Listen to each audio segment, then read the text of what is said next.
On a cold November morning in 1986, inside a quiet yeshiva dormitory in Long Beach, New York, a 15-year-old boy was found brutally murdered. No signs of struggle. No defensive wounds. No clear motive. And what makes the case even more chilling is that the killer walked calmly through a building filled with sleeping students, then vanished.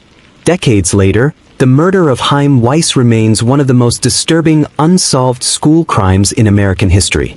Long Beach in the 1980s was a peaceful beachside community, a place where people knew their neighbors and crime was rare.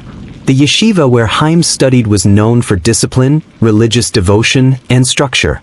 But beneath its calm routine, something unimaginable was about to unfold. Chaim was remembered as a bright, polite, deeply spiritual young man. A boy who rarely caused trouble, who studied hard, and who was well-liked by his peers. His teachers described him as gentle. His friends said he was thoughtful. His family believed he had a promising future. On the night of November 1st, 1986, the yeshiva students began preparing for Shabbat. Chaim was in the dorm like everyone else. Nothing unusual. Nothing alarming. No one could have predicted what was coming. The boys slept in small rooms arranged along narrow hallways. Doors were kept unlocked. It was a religious environment. Trust was the rule. Which means the killer didn't need to break in. They simply walked inside. Investigators believe the attack happened sometime between 2 a.m. and 6 a.m. No noises woke any students. No one saw a thing.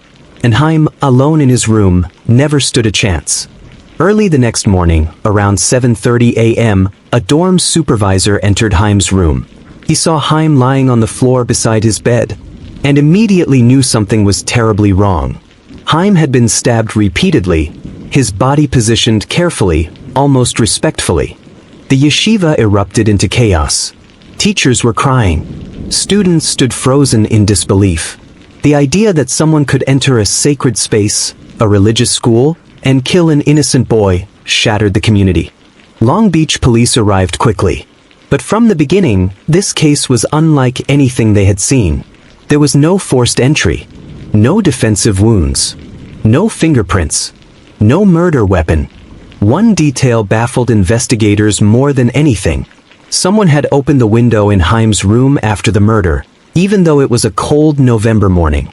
Was it religious ritual? A message? Or an attempt to mask something? Jewish tradition teaches that a soul should be allowed to leave a room freely after death. Some open windows for this reason. But who would do that after committing a murder? Did the killer know Jewish ritual? Was the act symbolic? The killer took Chaim's pillow and removed the mattress from the bed. No one knows why. Some believe it was an attempt to clean the scene. Others think it was something darker, ritualistic.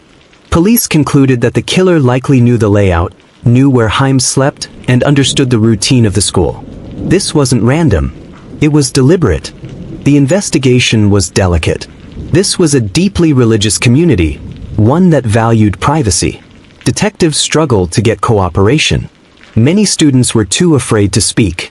Was it a fellow student? A staff member? An outsider? A religious extremist? Or someone with a personal vendetta? Every theory raised more questions than answers.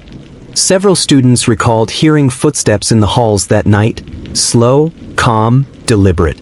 But no one got up to check. No one opened a door. No one saw a thing. Chaim's funeral brought together hundreds of mourners. His parents, heartbroken, begged for answers. To this day, they've never received them.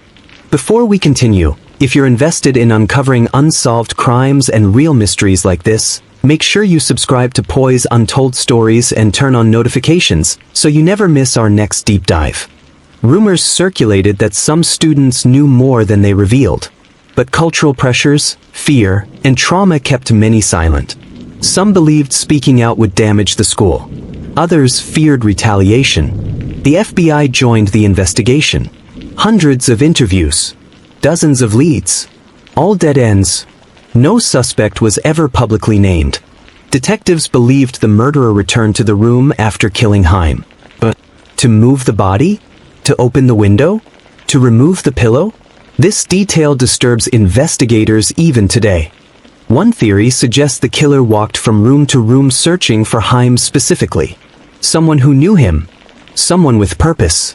After months of investigation, the case went silent. No new clues. No progress. Just a family left with grief and a community left with fear. Over 3 decades have passed. Detectives still revisit the case. The FBI still lists it as unsolved.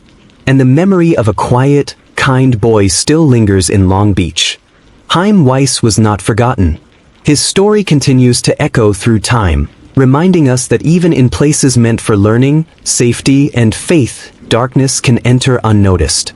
And sometimes, the questions left behind are heavier than the truth itself. May his memory be a blessing. And may those who know the truth one day find the courage to speak.